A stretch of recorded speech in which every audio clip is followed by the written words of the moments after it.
Oke, siap. Oke, thank you Rohendi atas bridging-nya ya. Terima kasih juga buat teman-teman sudah hadir hari ini. Mungkin aku perkenalan dulu. Ya, tak kenal maka tak sayang. Oke. Namaku Dea, panjangnya Desi Rizkisya Putri.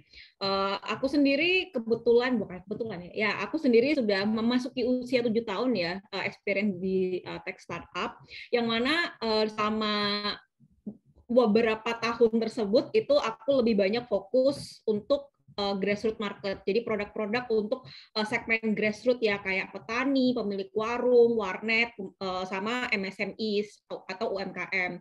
Dan itu aku juga lebih across sectors, multi sectors, jadi mulai dari financial service, agriculture, sama O2O. Nah, itu tentang aku juga happen to be aktif ya di trainer, mentor, dan facilitating di beberapa edutech dan juga beberapa competitions, terus juga ngisi training-training di bisnis juga. Dan juga kalau teman-teman nih ada pertanyaan tentang product management atau yang kaitannya dengan bisnis, strategic planning, atau growth and strategy, itu boleh banget ngobrol-ngobrol sama aku juga. Jadi mungkin kalau teman-teman yang pengen tahu soal hal-hal lain di luar PM, atau misalnya kaitannya dengan PM, dengan business analyst, dengan tim ops, dengan growth, itu gimana sih? Nah, itu kita bisa ngobrol bareng. Itu tentang aku. Sekarang aku kasih ke partner aku hari ini, Mas Fury. Thank you, Kak Dea. Kalau aku kayaknya belum secemerlang Kak Dea. Kalau aku sekarang baru, ya more or less baru sekitar 5 tahun kerja sebagai product manager. Saat ini sekarang dapat amanah untuk nge-handle sapu bersih semua produk di Gotoko. Jadi Gotoko itu adalah sebuah platform hasil joint venture antara Gojek, especially ya Gojek, Goto, dengan Unilever. Yang dimana kami fokus untuk serving warung-warung. Jadi gimana caranya teman-teman untuk melakukan pengadaan stok dengan lebih mudah, itu bisa pesan lewat aplikasi Gotoko. Ya, I've been working in several companies, pernah di platform B2B, B2C, juga dengan financial services. I think that's all from my end. Mungkin ke Mas Andy, atau kita bisa lanjut aja, Mas? Lanjut aja boleh. Kita sikat aja, oke. Ya, jadi outline dari discussion pada kesempatan kali ini. Very sorry ya kalau misalnya ada cahaya surga yang terlihat, karena ini ceritanya lagi di tempat di coffee shop, dan ya kebetulan menerangi hidupku hari ini untuk selama 1,5 jam ke depan. Ya, jadi apa yang akan kita diskusikan? Jadi setidaknya akan ada 2 topik nih, teman-teman, yang akan teman-teman bisa telan secara gratis nih. Dari apa yang nanti aku akan share, dengan juga Kak Dea nantinya juga akan share. Nanti di bagian partku aku akan coba ceritain terkait dengan managing relationship with stakeholders dan coworker. Jadi nanti pertama kayak mengerti dulu apa perbedaan dari coworker dan stakeholders, gimana relationship-nya, and so on and so forth. Dan yang kedua nanti dengan Kak Dea akan menjelaskan banyak nih teman-teman, what's the love and hate as a product manager. Gimana, ya pokoknya nanti akan banyak sekali diceritakan sama Kak Dea nantinya. Oke, sebelum kita atau aku nanti menceritakan detail terkait dengan materinya, aku pengen teman-teman untuk coba open Mentimeter ya. Jadi silahkan teman-teman bisa, kalau HP-nya bisa scan QR code, silahkan scan QR code ini, atau bisa visit link di Mentimeter yang ada di slide. Aku pengen tahu nih. Jadi kita coba lihat pertama itu terkait dengan I just want to know about background participant. Nah, silakan teman-teman untuk bisa buka menti.com dan use code 11410600. Oke. Sudah ada berapa orang? Oke, 4 orang dari background STEM.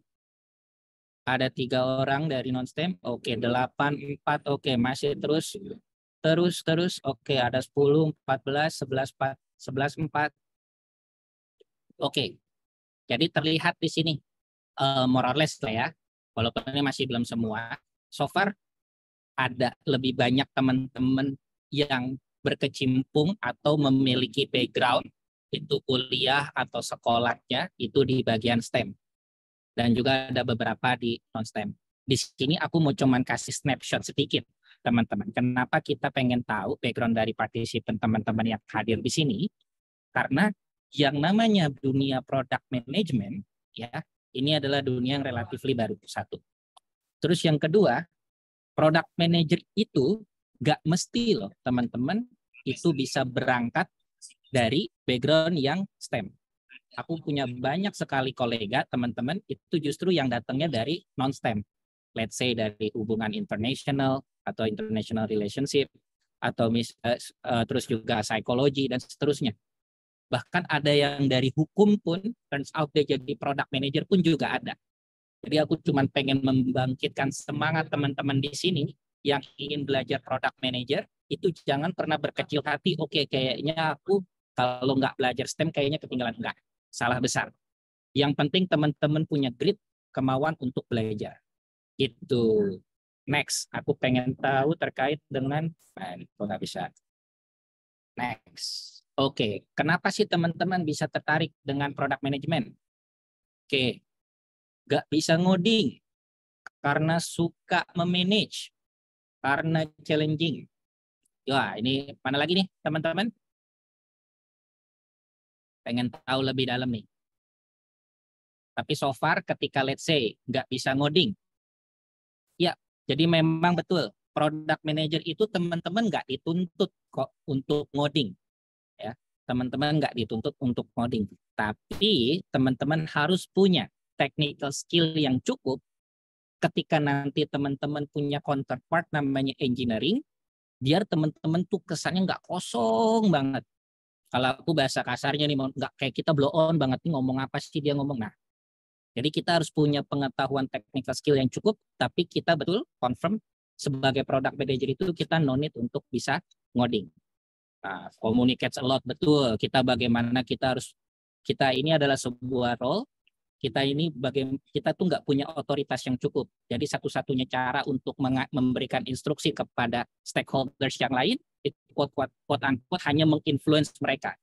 Jadi kita nggak terlalu banyak otoritas untuk bisa ngasih direction, tapi fokus bagaimana apa ideation yang kita bikin itu bisa menginfluence mereka sehingga mereka tertarik untuk membuat sesuai dengan ideation yang sudah kita develop sebelumnya.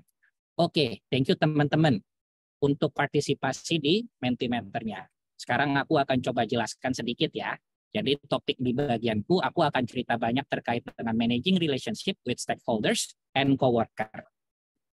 Sebelum ya teman-teman kita berangkat untuk ya ndaki-ndaki penjelasannya, karena aku tahu di sini banyak banget teman-teman yang masih kuliah atau yang baru lulus. Jadi mungkin teman-teman akan banyak kebingungan dengan istilah atau terminologi terkait dengan product management.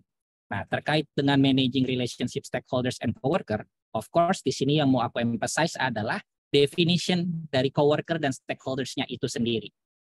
Ya. Jadi yang pertama yang mau aku coba cerita ke teman-teman adalah coworker dulu.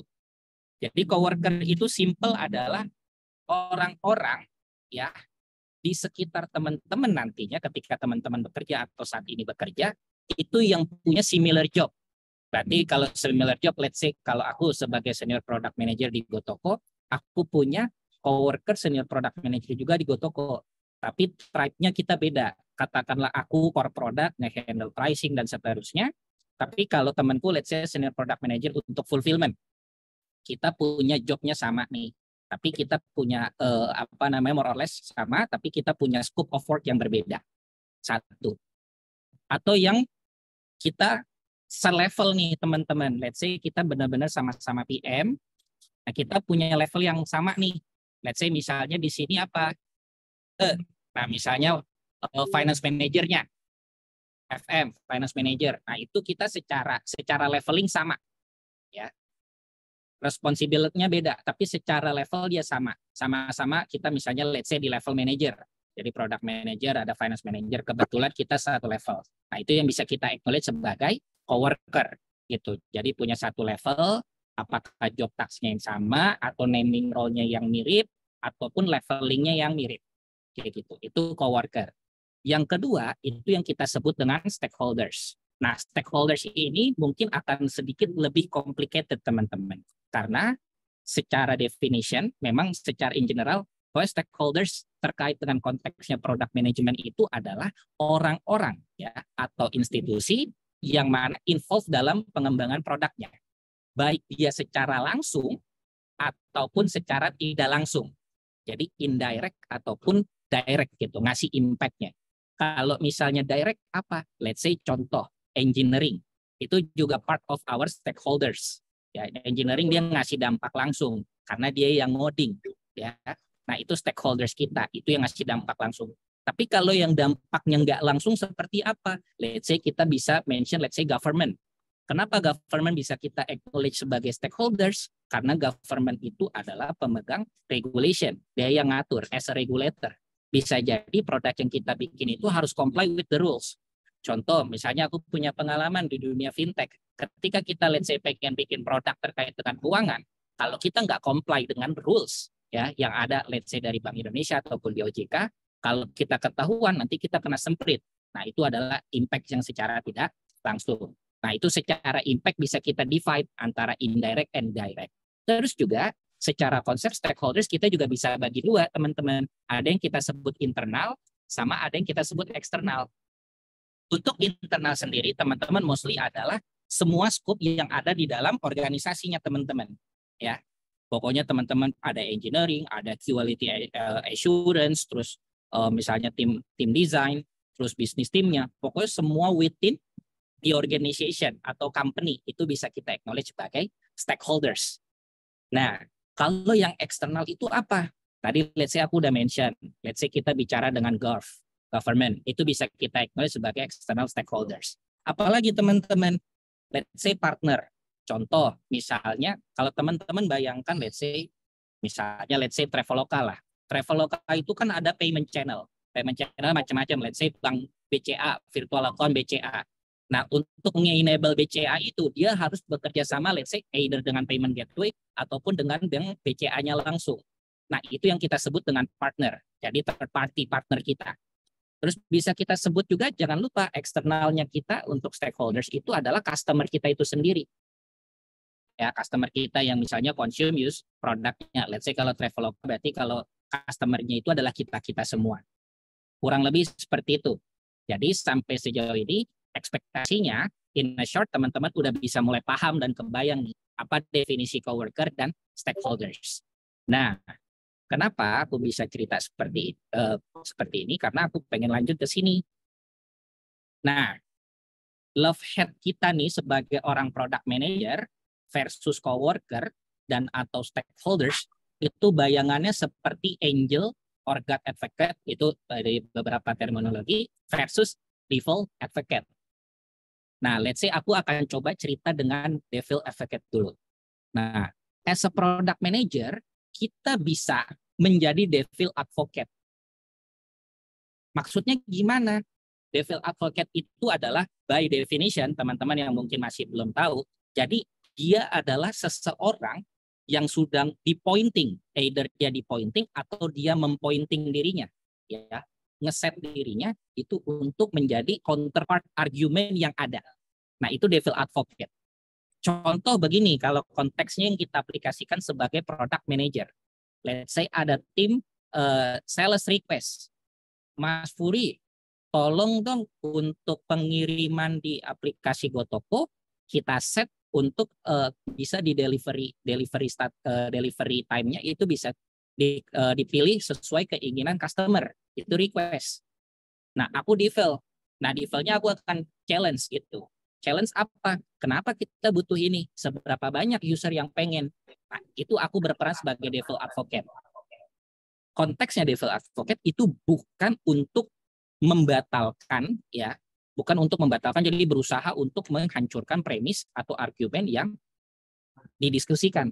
Tapi devil advocate itu sebagai sarana untuk penyeimbang, ya, untuk mencoba men-challenge ideation, ya. Jadi diskusinya itu berjalan seimbang. Dan keputusan akhir itu bukan bagaimana caranya devil advocate yang akan menjadi winning gitu, yang paling menang. Enggak boleh kalau misalnya kita punya tendensi untuk menjatuhkan premis, tidak. Jadi yang yang kita challenge itu premisnya, tapi kita tidak boleh sampai menjatuhkan orang lain gitu. Dan kita tidak boleh merasa kita lebih besar karena kita berperan sebagai devil advocate. Nah, itu sulitnya sebagai product manager. Di sisi lain, product manager juga nanti akan berperan sebagai angel atau God advocate. Kenapa, teman-teman? Karena ketika product manager berperan sebagai angel or God advocate, berarti di sini product manager yang berusaha untuk memberikan ideation-nya. Kalau tadi ada tim bisnis atau dari stakeholders lain, itu dia request ke kita, kita berusaha untuk challenge the ideation. Ya, ensure ideation-nya itu memang benar-benar ideation. Ya, ensure masalah yang dia kasih, ya itu memang benar-benar masalah. Nah, lain halnya ketika kita berperan sebagai angel or God advocate, itu kebalikannya. Kita yang punya ideation, ya gimana caranya kita harus bisa mempertahankan quote-unquote argumen atau ideation kita. Dengan apa? Both of angel or God advocate dengan devil advocate sama-sama gimana caranya kita berbicara dengan data. Meyakinkan orang lain dengan data. Jadi kita tidak boleh memerintah. Nah, itu salah satu caranya kita menginfluence people adalah kita bring up our data, evidence. Jadi speak with evidence. Nah, itu yang harus dilakukan sebagai product manager. Seperti itu. Nah, terus aku mau cerita lagi nih. Setelah tadi product manager bisa berperan sebagai devil ataupun angel advocate, selanjutnya product manager itu dia harus ngapain sih terkait dengan stakeholders untuk bisa kita manage stakeholders dengan baik. Jadi ada beberapa poin yang aku mau coba highlight ke teman-teman terkait dengan bagaimana caranya kita bisa memenangkan hati stakeholders. Karena tadi kan teman-teman, tadi product manager kan harus bisa either memposisikan diri sebagai devil advocate ataupun bisa memposisikan diri sebagai angel advocate. Nah, gimana caranya either kita menjadi devil advocate ataupun angel advocate, kita sama-sama bisa memenangkan hati stakeholders. Nah, di sini ada 5S yang aku coba jelaskan kepada teman-teman. Nah, S yang pertama, teman-teman itu harus bisa melakukan apa? Identification stakeholders. Ya. Ini yang sering kali miss sebagai seorang product manager. Kita capek-capek bikin produk, tapi produknya ketika rilis nggak tahu usernya siapa. Satu, ya, either internal user ataupun external user. Jadi nggak kepake. Atau kita nggak paham kira-kira counterpart bisnis ketika produk ini kita bikin siapa. So that's why stakeholder identification at the first step itu penting sekali ketika teman-teman ingin mendiskusikan atau meng-highlight satu project. Nah, stakeholder identification itu mungkin teman-teman bisa pakai salah satu tools yang cukup terkenal yang namanya adalah RACI. RACI ini singkatan dari mungkin yang teman-teman udah tahu, R-nya yang pertama itu responsible, terus A-nya accountable, C itu consulted, I itu informed. Nah, teman-teman harus bisa tahu mana dia yang bertanggung jawab dalam konteks dia yang executing, itu responsible, yang accountable itu yang dia bertanggung jawab dalam level decision making-nya, accountable. Nah, itu membedakan responsible dan accountable. Terus C-nya itu yang bisa kita acknowledge sebagai consultant. Siapa stakeholders kalau kita pusing kepala kita buat bikin fitur, kita bisa konsultasi sama siapa. Dan terakhir inform, dia ternotifikasi terus ketika ada pengembangan produk dan seterusnya. Oke, itu yang step pertama. Teman-teman harus udah ngerti perbedaannya dari setiap, katakanlah teman-teman mau bikin produk atau fitur di masa depan. Next step-nya, teman-teman bagaimana caranya? Teman-teman harus bisa melakukan prioritisasi. Ya, nggak semua stakeholders. Jadi RACI itu terlihatnya masih setara, seimbang. Tapi stakeholders itu pada dasarnya juga kita harus perlu prioritisasi, teman-teman. Nah, proses prioritisasi itu biasanya nih, yang paling simple, itu kita bikin dalam 4 kuadran, let's say. Itu kita lihat berdasarkan let's say power-nya atau dan di sini interest-nya. Biasanya kita bisa bagi seperti itu. Atau kebalikannya, ada yang di sini power itu versus interest. Nah, untuk pembagiannya biasanya ketika dia low power dan low interest biasanya kita bisa mention dia well informed aja. Jadi keep monitor aja. Jadi ini yang paling pokoknya dia yang powernya paling rendah, interest terhadap proyeknya juga rendah. Nah, kalau misalnya kita dihadapkan terhadap stakeholders yang seperti itu, ya itu cukup termonitor aja. Nah, kalau misalnya dia punya power, tapi mungkin interest-nya nggak terlalu tinggi nih teman-teman. Nah, ya udah, kita mention di sini keep satisfy aja. Contoh siapa sih kalau misalnya dia punya power tinggi, tapi ya interest-nya mungkin kurang. Contoh siapa? C-level, CEO, CFO, CMO gitu kan. Dia punya power authority yang cukup tinggi, tapi mungkin terhadap project kita dia nggak terlalu interest misalnya. Nah, itu keep satisfy aja. Nah, ada dia interest-nya tinggi, tapi power-nya rendah. Nah, itu kita inform. Kenapa? Itu bisa jadi ketika dia punya interest tinggi, dia sebenarnya punya skill set yang cukup. Dia bisa kita acknowledge sebagai expert judgment kita. Nah, itu bisa dia tetap kita keep inform aja. Siapa? Misalnya, let's say, bisnis timnya, misalnya contoh. Dan terakhir itu adalah manage closely. Manage closely itu yang punya power langsung terhadap produknya dan punya interest yang tinggi terhadap produknya. Let's say, teman-teman desain, teman-teman engineering, produk lead kita, itu yang dia, kalau misalnya dia nggak ada, ya nggak akan kebikin produknya. Nah, itu terkait dengan prioritisasi. Nah, dari kita ngerti identifikasi pembagian stakeholders, kita ngerti prioritisasi, nah kita masuk ke stakeholder engagement teman-teman. Nah, gimana sih caranya kita untuk engage sama stakeholders? Nah, ketika teman-teman sudah paham mapping-mappingannya ini, ya udah, teman-teman tinggal apa? Untuk bisa memastikan teman-teman fokus terhadap mappingannya. Kalau kita keep satisfy, berarti gimana caranya ketika kita bikin fitur, let's say mereka ter-acknowledge, ter-notify. Kalau yang keep inform juga more or less sama. Tapi kita juga kalau yang keep inform itu mungkin kita bisa ajak diskusi juga untuk dapetin insight dari mereka. Kalau yang manage closely, ya kita gimana caranya kita bisa bonding dan seterusnya.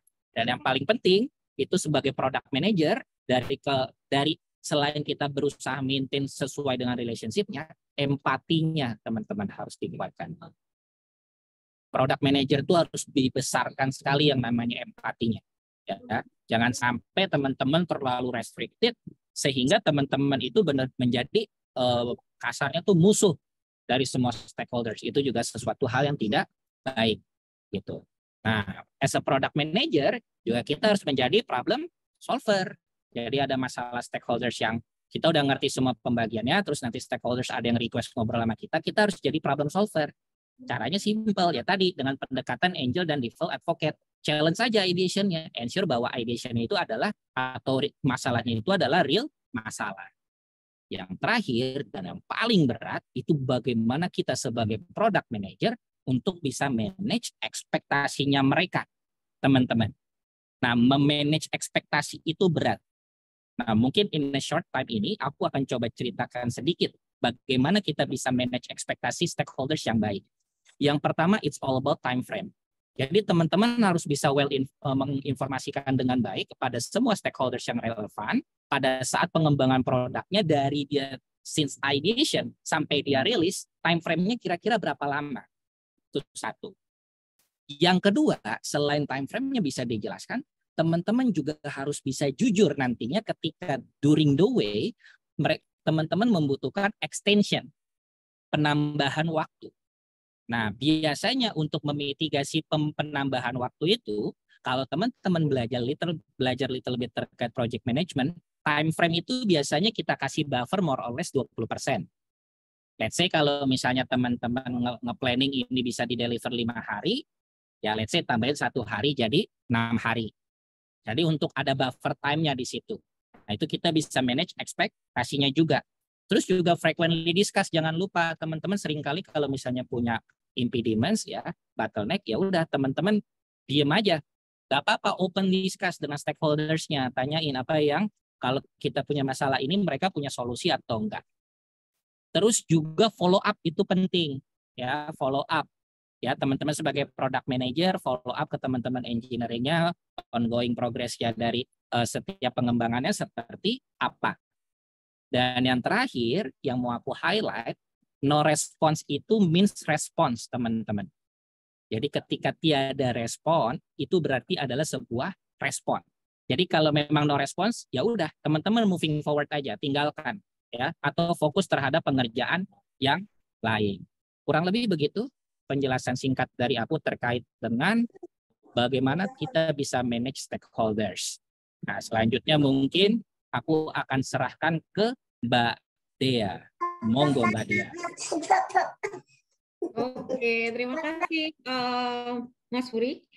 Jadi kan tadi teman-teman ya, kalau dari penjelasannya Mas Furi itu udah menceritakan soal hubungan antara product manager ke stakeholder, ya kan? Berarti kan kita kerja sama orang lain itu hubungannya seperti apa. Nah, kalau yang akan mau aku bahas sekarang itu lebih ke love and hate as a product manager-nya gitu. Jadi kalau tadi itu relationship ke other person, other party, sekarang ini lebih ke within kitanya sebagai product manager. Jadi harapannya di sini kita tahu nih, oh ternyata ada sisi yang kita cintai, ada yang kita benci gitu ya di product management gitu. Nah, mungkin kita bahas dari yang bagusnya dulu deh, yang what's to love as product manager. Nah, ini kan kayak ini ya, kayak di La La Land ya kan, awal-awal tuh wah, semuanya indah gitu kan ya. Boleh, next. Jadi yang pertama itu adalah making impact. Nah, ini tadi ada yang bilang ya di awal-awal Mas Furi Mentimeter itu bisa ide, bisa bikin konsep. Yes, sebagai PM itu memang kita ada bisa dibilang ada scope-nya ya, ada satu area di mana kita memang bisa bikin impact. Kita bisa ngelihat nih produk yang kita buat itu tuh impact-nya seperti apa. Nah, itu kan nanti korelasinya dengan data. Jadi teman-teman make sure ketika membuat fitur atau produk itu teman-teman capture dulu nih sekarang itu tuh kondisinya seperti apa sih, datanya seperti apa. Misalnya kalau kita ngomongin jumlah user gitu kan, nah before after-nya itu seperti apa gitu. Jadi dari situ kita baru bisa ngelihat, wah ternyata seberapa gede sih impact dari produk yang kita buat gitu. Dan ini biasanya kan teman-teman ada sense of pride ya, ketika wah ternyata fitur saya ini bikin impact, misalkan naikin jumlah user baru gitu kan, tuh kan ada sense of pride-nya. Nah itu yang bisa jadi salah satu faktor yang kita jack of all trades. Ini tuh jadi teman-teman nggak cuma hanya berfokus sama satu bidang, misalnya fokus ke bisnis aja atau fokusnya ke teknologi aja, enggak. Tapi teman-teman bisa punya kesempatan untuk bisa dibilang menggali bidang lain ya, kayak misalnya teman-teman sekarang tadi kan di awal juga ada yang background-nya non-STEM ya. Nah, teman-teman yang dari non-STEM bisa tahu nih lebih dalam tentang teknologi, atau mungkin teman-teman yang background-nya teknologi bisa juga tahu tentang bisnis itu seperti apa. Jadi kalau teman-teman cari tahu ya soal PM di Google itu kan yang keluar yang diagram yang ada 3 ya, user, bisnis, sama teknologi. Di tengah-tengahnya ada Pulau Jawa, bukan, tengah-tengahnya ada PM. Oke, jadi itu adalah jack of all trades. Jadi ini kalau teman-teman suka belajar itu memang tempatnya tuh di PM gitu. Dan being a PM meaning lifelong learning, teman-teman. Jadi memang banyak banget yang dipelajarin sebagai PM. Jadi misalnya nih kalau aku dulu kan background-nya bisnis ya, bisnis analis, ops, aku jadi belajar banyak nih soal teknologi, soal jargon-jargon kayak API, SDK, banyak yang dipelajari gitu. Jadi nanti ketika teman-teman awal masuk jadi PM, itu mungkin teman-teman akan banyak masa di mana kayak aduh kok gue nggak tahu ini sih, kok gue nggak tahu itu sih, kok gue nggak bisa narik data sih kayak gitu kan ya. Itu anggaplah sebagai pembelajaran karena teman-teman akan belajar banyak banget di situ. Terus next, have the opportunity to solve problems. Nah ini tadi juga ada tuh yang mention di Mentimeter tadi ya, problem solving juga. Tadi Mas Furi juga sempat ngomong problem solving. Jadi punya kesempatan untuk solving the problems lebih banyak daripada mungkin stakeholder lain, karena aku dulu sempat jadi bisnis analis, sempat di ops juga, dan opportunity untuk kita bisa solve problemsnya itu nggak sebanyak di produk ketika jadi product manager gitu. Karena ketika jadi product manager kita akan punya, bisa dibilang punya tanggung jawab untuk handle satu scope produk gitu. Kalau bisnis analis itu biasanya kan dia skopnya cuma sampai kasih insight, kita perlu bikin program apa, kita perlu bikin campaign apa, terus hasil analisanya seperti apa. Tapi product manager yang punya, bisa dibilang punya ranah lebih untuk kita bisa kita harus bikin produk apa nih untuk solving user punya problem atau bisnis punya problem. Next. Oke. Next. Apalagi setelah ini, what's to love? Collaborate. Tadi kan ada juga yang bilang ya, sebagian itu kita banyak berkomunikasi. Yes, betul banget. Kita akan collaborate dengan cross-functional team. Jadi timnya itu nggak cuma sama misalnya tadi ya, kata Mas Wi, sama tim engineer aja, enggak, tapi juga macam-macam timnya. Kita bisa dealing sama tim operations, kita bisa dealing sama tim marketing, legal, macam-macam, cross-functional teams.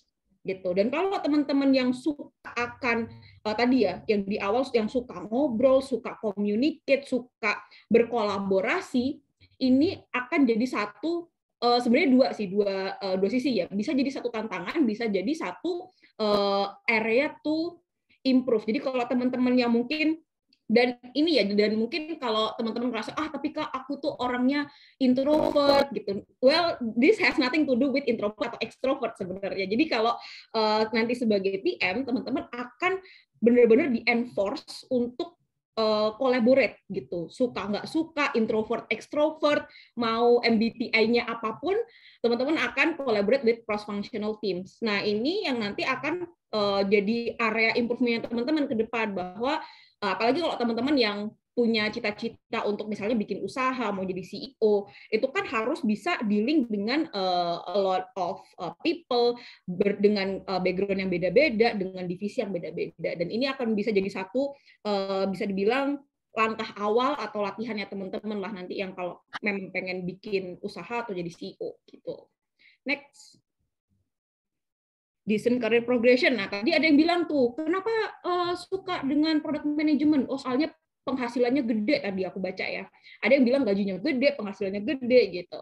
Dan memang sebenarnya hal ini tuh satu hal yang aku rasa memang valid untuk teman-teman, let's say kayak going after karir karena salary-nya besar. Tapi satu hal yang perlu diingat adalah with apa sih kalau katanya Spider-Man tuh ya, with a great responsibility, with a great power comes great responsibility kan. Nah, kalau ini with great salary comes great responsibility gitu. Jadi kayak memang decent tapi juga ada bisa dibilang trade off lah ya, ada extra time, ada lebih banyak stakeholder yang dihandle dibandingkan dengan orang lain gitu. Jadi keep in mind aja gitu. Valid sebagai alasan tapi ya ada trade off-nya lah.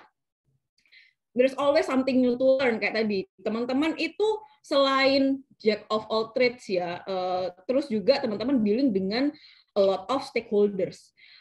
Jadi selain bisa dibilang kayak scope-nya sendiri itu bisa dibilang cukup general, cukup banyak ya, nggak cuma ngomongin development, tapi juga bikin strateginya, go to marketnya seperti apa, itu kan bisa dibilang multidisiplinary ya, itu satu hal. Lalu yang kedua adalah teman-teman juga punya stakeholder yang level of knowledge-nya beda-beda, terus mereka juga background-nya beda-beda, ada yang background-nya itu akuntan, ada yang background-nya itu legal misalnya, dia background-nya hukum, otomatis teman-teman juga untuk dealing dengan stakeholder tadi ya, selain yang disampaikan Mas Furi tadi, adalah teman-teman harus bisa menyesuaikan cara berkomunikasinya dengan mereka gitu. Nah, itu juga takes a lot of learning gitu. Dan itu juga bisa jadi satu hal yang teman-teman pelajari ketika nanti jadi PM. Jadi as a PM teman-teman akan belajar banyak hal dan there's always something new to learn gitu. Jadi nggak cuma nanti misalnya teman-teman dealing dengan tim data. Oh, di situ teman-teman bisa loh belajar query misalkan, atau teman-teman dealing sama misalkan sama engineer, terus teman-teman suka nih, wah tertarik nih kayaknya coding tuh menarik. Nah, itu juga bisa jadi area learning-nya teman-teman dan nggak akan ada habisnya. Terus next, apa lagi ya yang kita cintai gitu dari PM. Nah, ini juga mungkin salah satu hal yang tadi juga teman-teman sempat ada yang mention ya. PM itu sendiri adalah pekerjaan yang involving strategi. Jadi bukan pekerjaan yang akan mudah digantikan oleh AI. Kan sekarang tuh lagi ngetren ya, ada chat ChatGPT, terus kayak kita mau apapun sekarang ada AI-nya kan, nggak cuma gambar-gambar, tapi juga bikin dokumentasi itu juga bisa pakai AI. Tapi karena PM ini tuh sebuah pekerjaan yang membutuhkan strategi di dalamnya, jadi nggak cuma kita bikin dokumentasi, nggak cuma kita bikin requirement, tapi juga untuk membuat dokumentasi itu kan diperlukan strategi dulu kan di awalnya. Nah, jadi bisa dibilang PM ini tuh nggak bisa semudah itu digantikan oleh AI. Jadi kayak ini bisa jadi kayak satu opportunity ya, atau karir yang opportunity ke depannya itu masih oke gitu.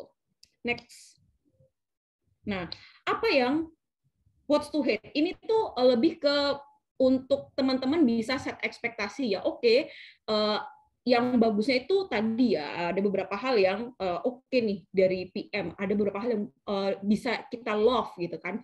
Tapi ada juga satu hal yang what's to hate gitu ya, mungkin akan jadi challenge buat teman-teman. Yang pertama, high responsibility but low authority. Maksudnya apa? Maksudnya adalah teman-teman tuh responsibility-nya besar ya, bertanggung jawab atas sebuah produk. Jadi misalnya produknya itu ada bug, terus tiba-tiba kayak contohnya salah satu e-commerce kemarin kan, tiba-tiba vouchernya bocor, rugi sekian miliar gitu. Nah, itu kan high responsibility, tapi low authority ini maksudnya adalah kita itu at times bukan nggak bisa bikin satu keputusan cuma dari kita aja gitu, tapi juga kita butuh ACC dari divisi lain lah, mereka harus tahu lah, atau yang bikin keputusan itu nggak semuanya mutlak di PM gitu. Kadang-kadang PM ini kita juga perlu misalkan ACC dari CEO dulu atau dari divisi lain dulu, baru kita bisa make a decision gitu. Jadi kalau ada yang bilang, oh ya enak jadi PM mini CEO gitu kan, saya bisa menciptakan atau innovate a lot of things, tapi sebenarnya ketika kita nyemplung di dalamnya itu kita nggak semudah itu loh. Misalkan aku pengen bikin gelas gitu kan, udah kita ciptain aja gelas, itu nggak semudah itu Ferguson gitu. Jadi ada banyak pihak yang terlibat, banyak stakeholder yang terlibat, yang tadi sempat dijelasin Mas Furi ya. Jadi low authority, that's why kenapa teman-teman tadi itu juga mempelajari soal hubungan ke stakeholders, terus juga mungkin nanti teman-teman juga bisa belajar tuh cara negosiasi ke orang lain itu tuh seperti apa sih. Nah, itulah. Jadi untuk kita bisa nge-tackle ini sebenarnya adalah teman-teman nge-sharpen juga tuh negotiation skill selain yang tadi teman-teman udah pelajari dari Mas Furi. Next. Ya, ini juga sebenarnya bisa dibilang tadi ya ada something to love ya. Ini juga di sisi lain juga sebenarnya jadi tantangan yang cukup bisa dibilang cukup tinggi gitu. Jadi teman-teman kan tadi managing multiple stakeholders.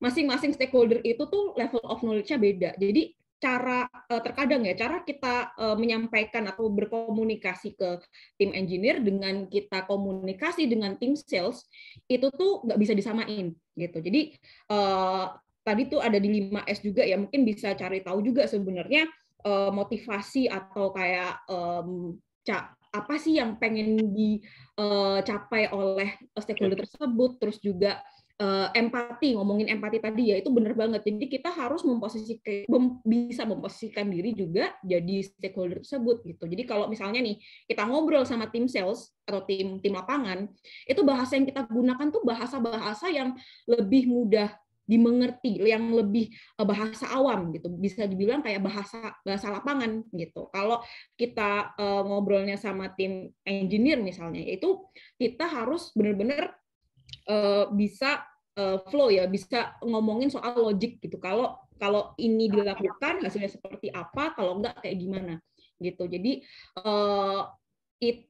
itu juga jadi salah satu area nanti teman-teman akan pelajarin sih. Dan itu I would say bukan suatu hal yang saya tahu nih dari teori terus ya udah saya bisa, enggak, tapi ini tuh menurutku satu area pembelajaran yang akan grow over time. Jadi memang butuh experience, memang butuh pengalaman, akan butuh banyak trial and error sampai teman-teman akhirnya bisa master gimana cara ngomong ke tim lapangan, gimana cara ngomong ke engineer kayak gitu. Next. Yeah, should be the master of prioritization due to limited resource. Jadi resource yang kita punya sebagai PM itu kan terbatas ya, baik itu tuh resource waktu, resource manusianya yang terlibat ya, terus resource budget juga itu kan nggak unlimited ya, itu pasti terbatas. Nah, kita itu harus bisa jadi master of prioritization. Jadi mau nggak mau, suka nggak suka, kita nggak bisa menyenangkan semua orang gitu, nggak bisa 100% orang lain itu tuh seneng semua nih sama kita gitu. Jadi yang perlu kita bisa, mungkin kayak tadi yang sempat disampaikan juga sama Mas Furi ya, kita harus bisa jadi orang yang bisa menentukan, bisa punya standpoint untuk memprioritaskan mana yang perlu dikerjain duluan, mana yang dikerjain belakangan. Dan itu kenapa? Dan ini yang paling penting sebenarnya. Why-nya itu bisa kita kasih dengan backup data. Tadi juga sempat di-mention sama Mas Furi juga ya. Next.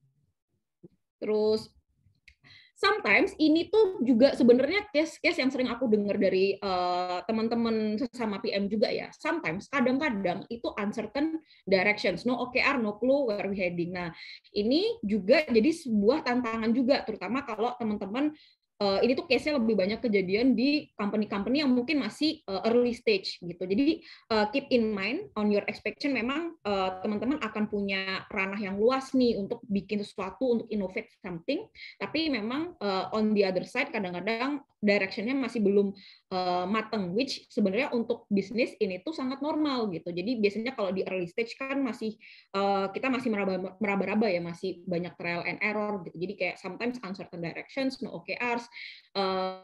Kalau aku boleh saran, sebenarnya teman-teman coba bikin OKR sendiri kalau memang misalnya belum ada gitu. So being PM itu juga means kita harus being proactive juga. Next. Different understanding. Nah, ini related yang tadi juga sempat di-mention sama Mas Furi ya. Product management itu masih baru di Indonesia. Jadi sangat-sangat bisa dibilang lumrah atau normal kalau kalau masih banyak orang yang punya pandangan beda-beda terhadap product management. Ada yang masih mikir, oh product manager itu sama aja kayak project manager gitu. Jadi ini adalah challenge-nya teman-teman gitu untuk bisa memberikan pengertian juga sebenarnya product management itu tuh apa sih gitu. Dan ini juga mungkin setting expectation buat teman-teman bahwa in some companies mungkin product manager di situ tuh saat ini role-nya tidak seperti yang teman-teman pelajarin gitu di apiary atau di tempat-tempat lain gitu. Jadi itu tantangannya. Next. High agility, familiar with unpredictability. Jadi ketika jadi PM, apalagi tadi ya, ketika teman-teman tidak memiliki direction yang certain, itu biasanya teman-teman akan yang dikerjain itu akan agile. Maksudnya teman-teman nggak akan bisa memprediksi apa yang dikerjain misalkan selama setahun ke depan atau 6 bulan. Kebanyakan kita itu tuh kebanyakan kita tuh nggak diberikan misalkan kayak oh ya udah kamu setahun ke depan akan ngerjain hal ini sama terus, enggak gitu. Nah biasanya ketika teman-teman jadi PM itu teman-teman akan terbiasa dengan hal-hal yang tidak bisa terduga. Bahkan sekalipun teman-teman ketika udah bikin planning, oh 6 bulan saya akan bikin produk A, B, C, D. Tapi kadang-kadang, bukan kadang-kadang, ini mungkin umumnya ya, di tengah-tengah tuh kadang-kadang suka ada bug, entah ada error, entah ada mungkin market sekarang trennya berubah. Nah, itu kita harus ganti lagi plan-nya. Nah, itu harus familiar dengan unpredictability. Next. Yang terakhir, you can make everyone happy, so you gotta deal with the unhappy ones. Nah, ini tadi related dengan bagaimana kita dealing dengan stakeholder. Nah, bagaimana kita deal with the unhappy ones? Nah, itu tadi adalah negotiation ya. Negotiation skill itu penting banget buat teman-teman gain. Terus juga data ya, teman-teman harus bisa ini juga bisa ngeliatin kenapa sih yang diprioritasin itu seperti itu gitu. Jadi datanya apa, terus kayak expected output-nya seperti apa gitu. Next. Oke, slide terakhir. Oke. Just like in a relationship ya teman-teman ya. Sebagai product manager tuh banyak challenge-nya juga nih gitu. Jadi nggak rainbows and butterflies, tapi juga ada beberapa challenges. Nah, ini teman-teman bisa download reportnya Apiary yang PM report ya di academy.apiary.id, PM strip report. Nanti teman-teman bisa lihat di situ bahwa oh ternyata PM itu tuh challenge-nya apa, suka dukanya apa, di situ lengkap semua. Next. Nah, yang terakhir kan tadi itu udah ada love and hate ya. Apa sih yang kita cintai dari PM, apa yang kita bisa hate. Nah, sebenarnya seperti layaknya relationship ya teman-teman ya. Kan ada plus minusnya, ada love and hate-nya. Tapi sebenarnya over the time ketika teman-teman nanti itu semakin lama jadi PM, next. Oh, oke. Skill yang akan teman-teman dapat itu adalah satu, prioritization skill. Teman-teman akan lebih terbiasa ya, oh saya tahu nih mana yang perlu diprioritasin duluan, mana yang enggak. Mungkin kalau di awal-awal masih kagok, aduh bener nggak ya ini yang perlu diprioritasin, bener nggak ya ini nggak diprioritasin dulu gitu, atau bahkan kayak di awal-awal teman-teman mungkin kayak aduh iyain dulu aja deh semua deh gitu. Nah tapi nanti over the time teman-teman akan lebih bisa memprioritaskan. Next.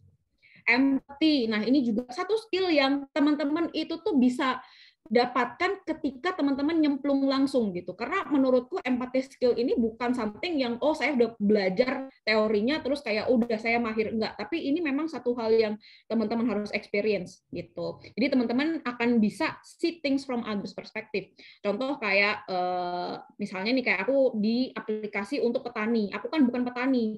Jadi aku nggak bisa nih melihat masalah sebagai Dea, tapi aku harus bisa melihat masalah sebagai petaninya gitu. Jadi kadang-kadang apa yang menurut kita masalah itu menurut user kita tuh belum tentu itu masalah. Misalnya kita bilang, wah petani itu harus investasi karena investasi itu penting. Padahal buat petani motivasi dia itu adalah yang penting saya itu bertahan hidup hari ini, yang penting saya bisa makan. Udah, menurut saya nabung itu tuh bukan menjadi motivasi saya.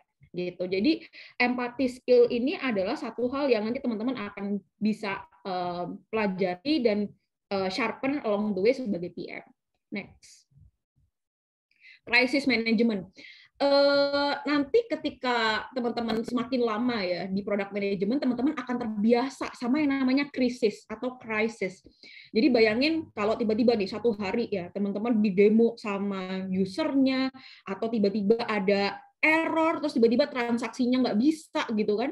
Nah, itu adalah satu bisa dibilang apa ya, a good problem. Jadi problem itu tuh nggak selalu buruk teman-teman kalau di product management ya apalagi ya.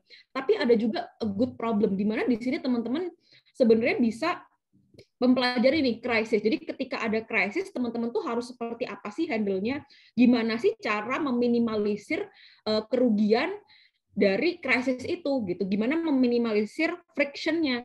Nah, itu teman-teman akan mempelajari juga tuh di product management. Krisis, wah tiba-tiba ada bug, wah tiba-tiba meleduk lah ini apa segala macam.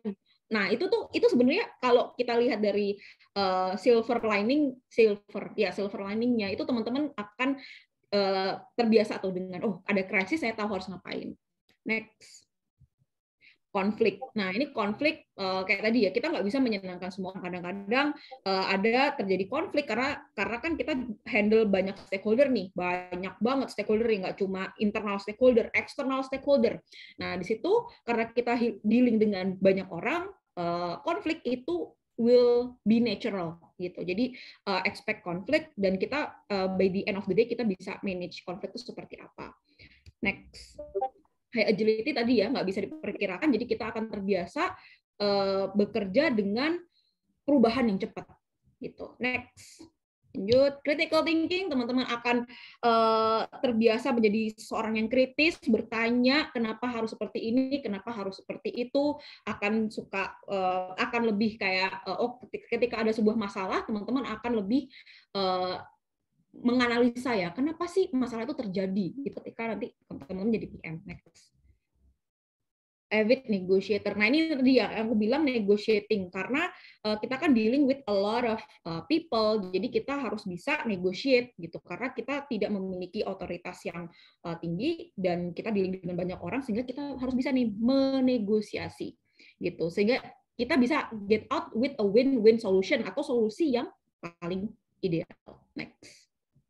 Inovatif tadi ya teman-teman bisa lebih inovatifnya itu lebih terasah gitu ketika teman-teman menemukan problem, oke, dari problem ini tuh potential solutions-nya itu ada apa aja sih gitu. Next. Easy with failures. Nah, Mungkin ini yang agak susah kalau di awal-awal ya teman-teman. Kalau dari yang aku sering dengar dari teman-teman yang baru di PM itu banyak banget kasus di mana mereka kayak beating themselves up to hard gitu. Jadi kayak, aduh Kak, aduh kemarin aku ada kesalahan ini, requirement-ku kurang detail ini segala macam. Aduh Kak, aku kemarin ngerasa kok nggak bagus ya jadi PM. Terus aku nanya kenapa? Iya, karena aku nggak bisa query. Oke. Maksudnya teman-teman tuh akan easy with failures gitu nanti ya ketika semakin lama jadi PM, mungkin di awal-awal kayak wah panik nih. Wah, apalagi kalau aku dulu di demo sama user kan. Usernya datang ke kantor, wah itu tuh aku dulu tuh panik banget, tapi karena sudah pernah mengalami jadi kayak oh ya udah easy with failures. Karena teman-teman tuh akan sebenarnya nature-nya di PM tuh akan fail a lot gitu. Teman-teman kan nanti akan eksperimen, doing A/B testing, doing inisiatif, itu nggak selalu sukses gitu. Jadi teman-teman expect bahwa failure itu akan terjadi and you gotta be easy with it. Next. Ada lagi nggak ya? Oh, devil's advocate ya. Ini terakhir kayaknya, terakhir ya. Maksudnya adalah, jadi nanti ketika teman-teman semakin lama jadi PM, teman-teman juga akan lebih mahir untuk melihat yang namanya flaws. Jadi ketika kita membuat sebuah produk, itu kita nggak cuma bikin happy path-nya aja, atau happy path tuh kayak ideal scenario-nya gitu ya. Skenario idealnya itu seperti apa? Oh, kita bikin produk, ini tuh produknya kalau misalkan dia jalan, idealnya tuh seperti ini flow-nya. Nah, kita juga harus bisa mikirin negatif skenario-nya itu apa aja. Oke, jadi dari flow yang udah kita buat, itu tuh kira-kira ada failure tuh di sebelah mana gitu. Akan ada skenario gagalnya tuh di sebelah mana gitu. Nah, itu kita akan lebih mahir ketika kita semakin lama jadi PM. Kita akan bisa spot flaws, terus kita juga bisa nge-challenge gitu. Oh, oke, kalau misalnya nanti di tahap ini tuh ada kegagalan, harusnya seperti apa? Ada skenario lain nggak? Gitu. Jadi nggak cuma satu flow, kita juga nanti akan mikirin berbagai macam kemungkinan ya, kayak Dr. Strange kan, berbagai macam kemungkinan gitu. Jadi itu skill yang akan teman-teman dapatkan ketika nanti jadi semakin lama ya jadi PM, dan ini berdasarkan beberapa observasi juga ke teman-teman sesama PM, apa yang mereka gain ketika jadi PM. Jadi nggak cuma ada love, hate, tapi sebenarnya kan di relationship itu kan kita belajar sesuatu ya teman-teman. Sama kayak di product management gitu. Iya. Jadi just like in a relationship ya teman-teman, relationship ke teman, ke pasangan gitu kan, pasti akan ada love sama hate-nya. Tapi sebenarnya yang akan membuat teman-teman stay itu adalah why gitu. You gotta have the love and hate, but what will make you stay is the why. Jadi kenapa gitu? Reason-nya itu apa gitu kan? Love itu kan berarti kan satu hal yang kita suka, hate itu yang kita nggak suka. Tapi sebenarnya balik lagi, relationship ini tuh ada karena apa? Kenapa gitu. Jadi what will make you stay is the why. So when you become PM, try to remember why you started the journey, gitu. Why you choose to be